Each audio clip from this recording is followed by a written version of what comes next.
মতিঝিল থানার প্রতারণার মামলায় 2 জন নাইজেরিয়ান নাগরিককে উপস্থাপন করে আমরা রাষ্ট্রপক্ষে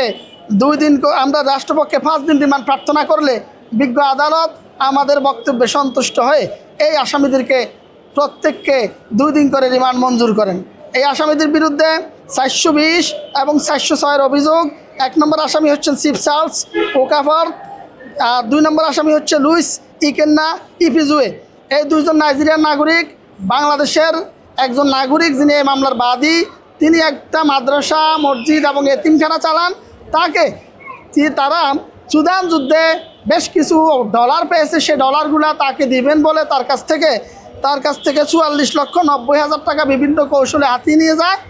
টানা তৃতীয়বার অর্জন করেছে দেশের সেরা সুপার ব্র্যান্ড স্বীকৃতি বসুন্ধরা টিস্যু। আজকে আসামি পক্ষে কোনো আইনজীবী ছিল না, এই মামলার বাদীও আদালত উপস্থিত ছিল না। বিজ্ঞ আদালত বাদীকে খোঁজ করেছেন। বিজ্ঞ আদালতের অবজারভেশন ছিল যে যেটা স্বাভাবিকভাবে বোঝা যায় যে লোভে পাপে মৃত্যু। যে বাদী এই মামলা করেছেন তিনিও লোভের বশীভূত হয়ে তিনি এই কাজটা বারবার তাদেরকে টাকা দিয়েছেন, বারবার লোভে পড়েছেন। এইটা অবজারভেশন যে ওনারও এইরকম কাজে সতর্কতা অবলম্বন করা দরকার ছিল, এটা বিজ্ঞ আদালতের অবজারভেশন। যে ডলারগুলা পেয়েছে সেই ডলারগুলা যুদ্ধের ময়দানে গিয়ে তারা কিছু ডলার তাদের হস্তগত হয়েছে, সেই ডলারগুলা তারা এতিমখানা দান করতে চাচ্ছেন।